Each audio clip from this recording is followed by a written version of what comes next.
I want to thank you all for your efforts in ending gerrymandering in Pennsylvania and your attendance on a Saturday. I heard we have 217 people here today. 275, that's phenomenal.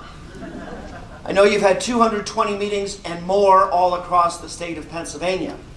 So I'm here to talk a little bit about House Bill 722. As you know, we also have a companion bill, Senate Bill 22, and we have to get these bills passed by June of 2018 in order to change the process for the next round of redistricting after the 2020 census. First, I want to have some thank yous. In addition to thanking Fair Districts Pennsylvania, I want to thank former Representative Sarah Steelman, who started our efforts back in the year 2002. She's a former representative from Indiana County. Former Representative Tom Tangretti from Westmoreland County was a sponsor back in 2006. I had a bill back in 2008. This decade, we had former Representative Dave Parker from Monroe County had this bill in the last session and started this process. My co-sponsors include Eric Rowe from Chester County. He apologizes he could not be with us today. He has a friend getting married today, so he's at a wedding. And also Representative Pam Delisio from Manayunk and Roxborough in Philadelphia. She's been very helpful in helping us recruit sponsors for this bill. As of today, we have 96 sponsors on House Bill 722. 96, that's 47% of the House of Representatives. We would like more, but we already have 47% of the House of Representatives sponsoring House Bill 722, demanding a change in our redistricting process.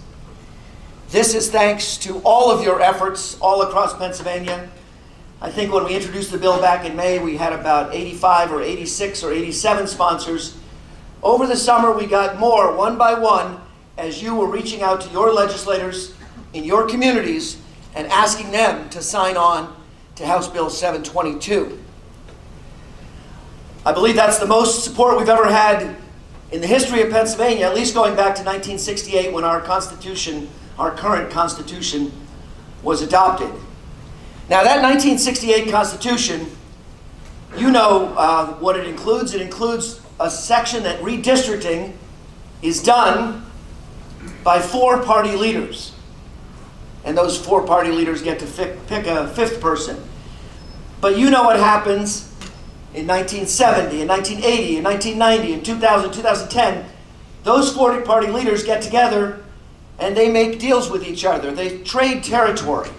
In my area up in the Lehigh Valley, I happen to be a Democrat. I used to represent a township that was majority Republican right next to the city of Bethlehem. 12 years ago, the party leaders in both parties took that township away from me. In their logic, it didn't make sense. The community of interest didn't make sense. My city and my township shared a school district, shared a lot of common bonds in our community.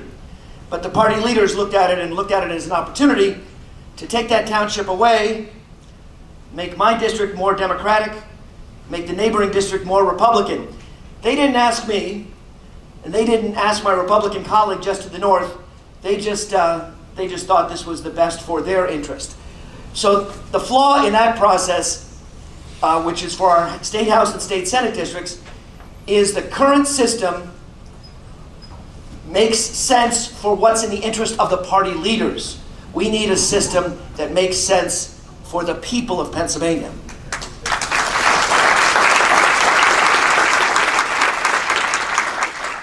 With regard to Congress, you know that the lines are drawn every 10 years by the majority party. That one actually comes up for a vote in the House of Representatives and the Senate. We've had a lot of short-circuited processes in the last 2 redistricting that I've had an opportunity to vote on. The one time, 15 years ago, the Constitution of Pennsylvania says any bill should be considered on 3 separate days.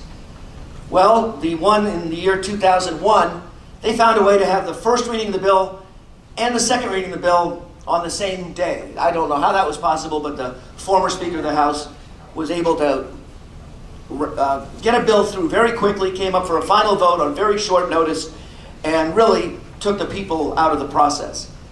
What happened in 2011?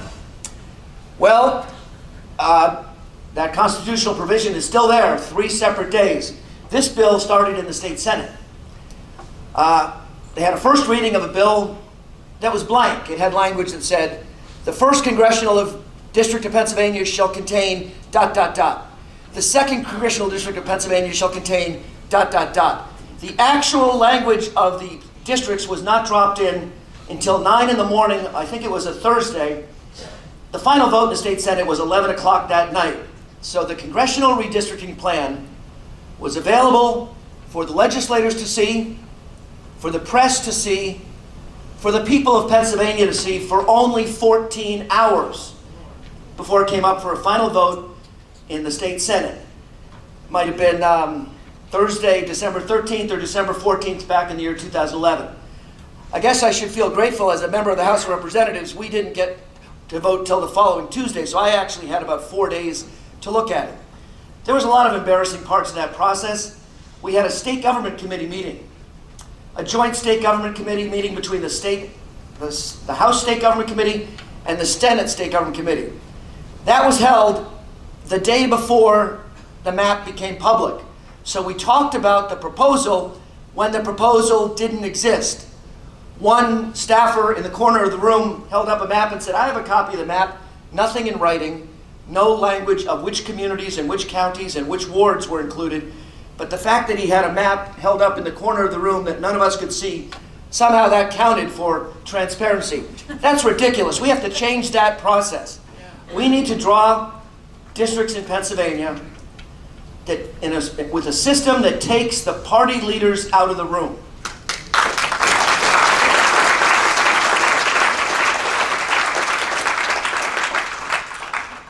We need to draw districts with an independent citizens commissions, similar to what they do in California. Our proposal, House Bill 722, I know you probably have all seen a copy of it. We propose an 11-member independent citizens commission. 11 members made up of 4 from the majority party in Pennsylvania, 4 from the party with the second most registrants in Pennsylvania, and 3 people who are not affiliated with either major party. We have some restrictions in the bill to make sure that people who have a political interest are not part of the pool of applicants. If you've held elected public office or had a family member who was elected to office in the last 5 years, you're not eligible to be on this commission. If you've been a staff member at the state or federal level or on the governor's staff for 5 years, or your spouse, not eligible. If you've been a lobbyist or your spouse has been a lobbyist for 5 years before, you're not eligible.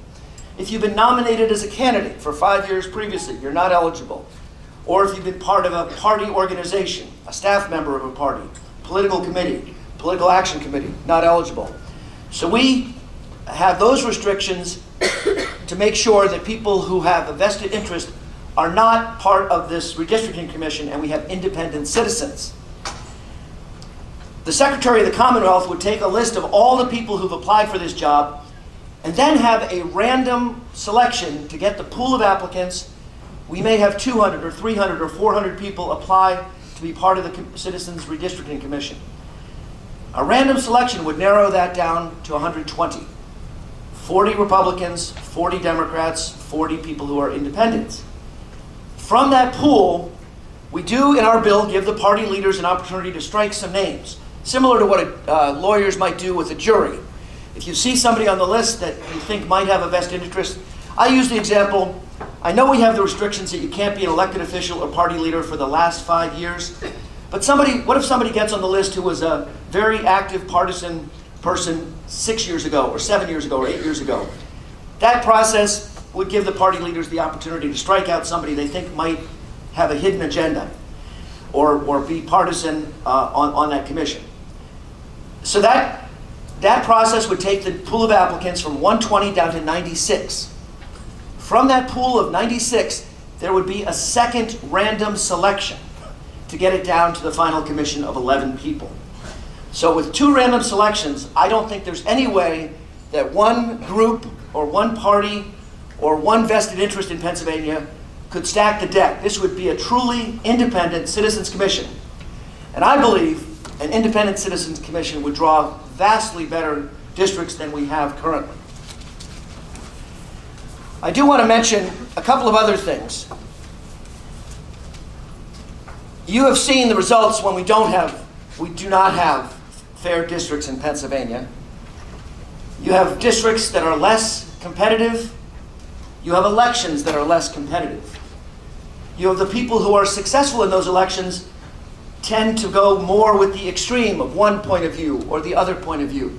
You have less discussion, less compromise, less negotiation. That goes on in Harrisburg. It also goes on in Washington. I've been reading a book about Congress in the 1970s and 1980s, and I'm struck by how often they talk about bipartisan discussions and bipartisan compromises. I don't see that when I read the newspaper today. In Harrisburg, we have the same dynamic. Here's an example. Just about 10 days ago, we had a vote on whether to bring up a proposal to tax the Marcellus Shale. We're the only state that doesn't have an extraction tax in Pennsylvania. So the idea was there's a bill that's been stuck in committee. Sound familiar? So there's a bill that's been stuck in committee, and we had a motion to bring that bill out of committee. Now, this is not a vote on whether or not to tax the Marcellus Shale. It's a vote on whether or not to bring it up to talk about it. 83 of us, including me and Representative Bradford in the back, voted yes, let's bring it up and talk about it. 115 of my colleagues felt so comfortable in their districts that they decided, no, we're not even going to talk about it. We're not even going to bring this up for discussion. That's just one example of how the current system can lead to less deliberations. Mind you, that's a proposal that has bipartisan support across Pennsylvania. If you talk to people on the street, talk to people in every community, people say, well, at least you should talk about that. At least you should discuss it. I want to say that the support we have for House Bill 722 includes legislators who are from urban areas, from suburban areas, from rural areas. We have Democrats and Republicans. In fact, we have 68 Democrats and 28 Republicans on the bill as of now. In fact, my assistant Chuck has a list of the current sponsors of the bill. Obviously, our goal is to get more sponsors. Wouldn't it be wonderful if we had every single member of the House signing on for bipartisan, for fair districts in Pennsylvania? We have conservative and liberal representatives, moderate representatives. We have representatives from all over the state, from all of your communities all across Pennsylvania. We have some of the leaders in the House. We have 6 of the 15 people who have been elected to leadership positions have already signed on to this bill. The bill is currently in the State Government Committee. We have 10 out of the 27 members of the State Government Committee have already signed on to this bill. In some communities, we have almost total support. I think if some of you are from Philadelphia, I think we have all but one representative from the city of Philadelphia. We have strong support from a lot of counties: Montgomery, Bucks, Lehigh, Northampton, Dauphin, go up the Susquehanna River, near State College, Pittsburgh, Allegheny, the suburbs. We have support all over Pennsylvania. I ask you to help me get more support for this bill and help get this bill out of committee. One thing you could do is you could send an email or make a phone call to your local representative. If you check the list and your representative is not yet a sponsor, if they're not yet on the bill, I've had people come to me and say, I would vote for this if it comes up for a final vote, but I just don't want to put my name on it this time. So some of those people who have not yet sponsored the bill may be our allies. They need to hear from you, and you have to ask them, why don't you get on the bill? A face-to-face meeting is most effective. We're usually in Harrisburg Monday, Tuesday, Wednesday. I'm usually in my local office on Thursday and Friday. I'll meet with anybody about any topic. So you set up a meeting with your legislator on a Thursday or a Friday and sit down and talk about this. Some of my colleagues have tried to think of reasons to be against the bill, to nitpick.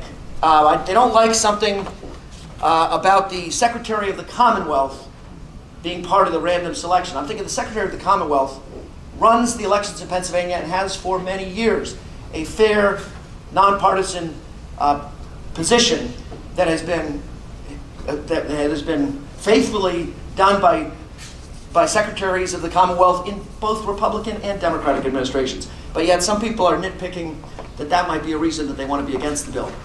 Some people don't like the involvement of the Supreme Court at the end of the bill. If the Redistricting Commission does not come up with a plan, given 2 tries, it would go to the Supreme Court. Well, guess what the current process is? If we don't have a plan from the Redistricting Commission, it goes to the Supreme Court. So that's very similar to what exists now. I look at that as some of my colleagues trying to nitpick a way to be against the bill. And if you sat down and talked to them, maybe that would be a way to get them beyond that. It's almost like looking at the forest for the trees. They're looking for a reason to be against it, and you have to ask them, if you're against it because of that one sentence back on page 12, does that mean you favor the current system where party leaders hold all the cards and draw districts that are demonstrably not fair to the people of Pennsylvania? Another thing you could do is try to get the word out in your communities. A lot of newspapers in Pennsylvania have run stories about our efforts on redistricting reform. Not all. Up in the Lehigh Valley, the newspaper in Easton has run a story. The newspaper in Allentown, they have a wonderful columnist, Bill White, who has written several times about our efforts in an op-ed piece. But the news editors and the news reporters have not once yet written a story about our redistricting reform efforts. You could go through all the newspapers in Pennsylvania. Some have paid close attention to this process. Some have not yet.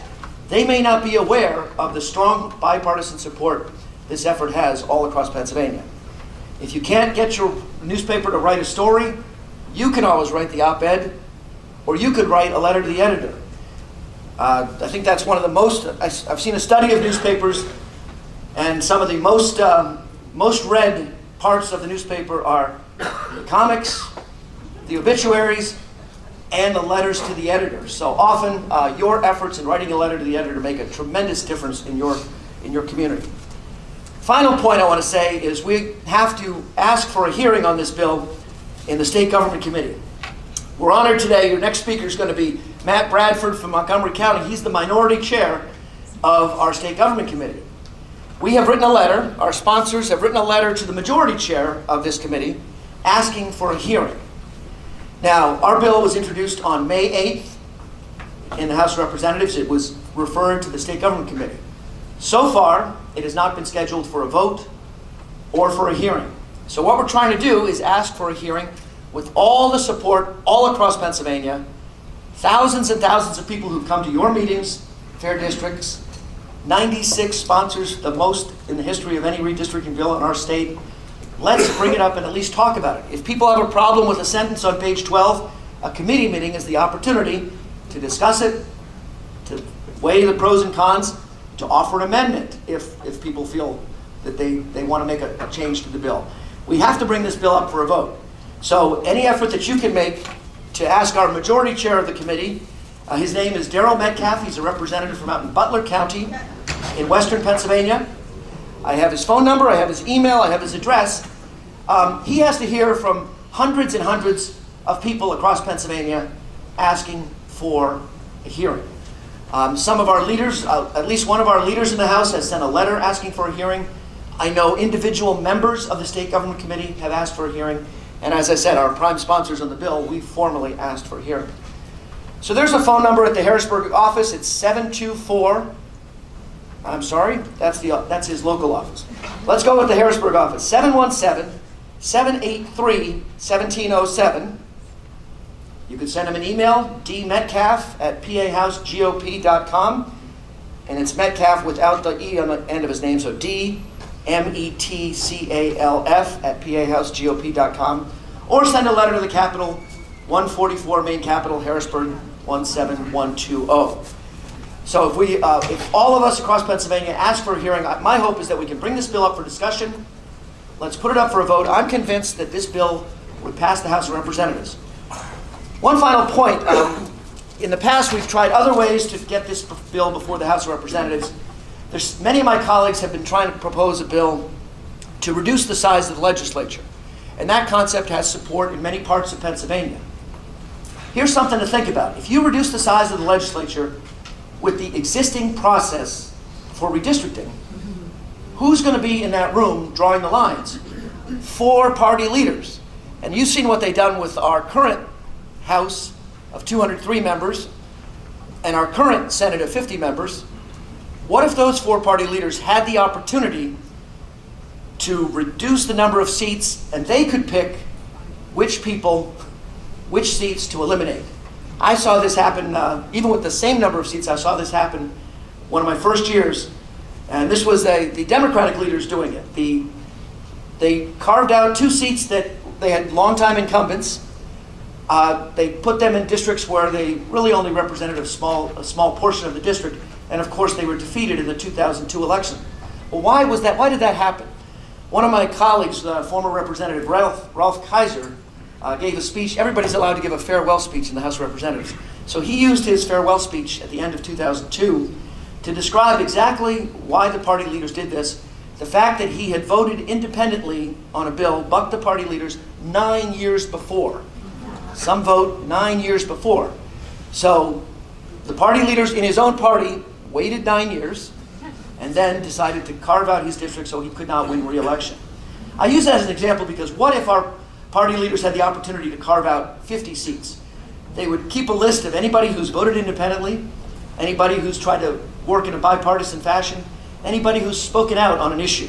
So if there's going to be movement on this bill to reduce the size of the legislature, I feel we also have to have a bill to change the way districts are drawn, to make sure they're drawn in a nonpartisan way. I tried to put this up for a vote a couple years ago, came within 5 votes of passing to add language about an independent, nonpartisan redistricting process to the bill about reducing the size.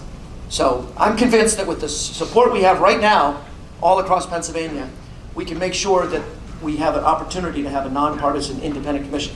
Thank you very much for all of your efforts.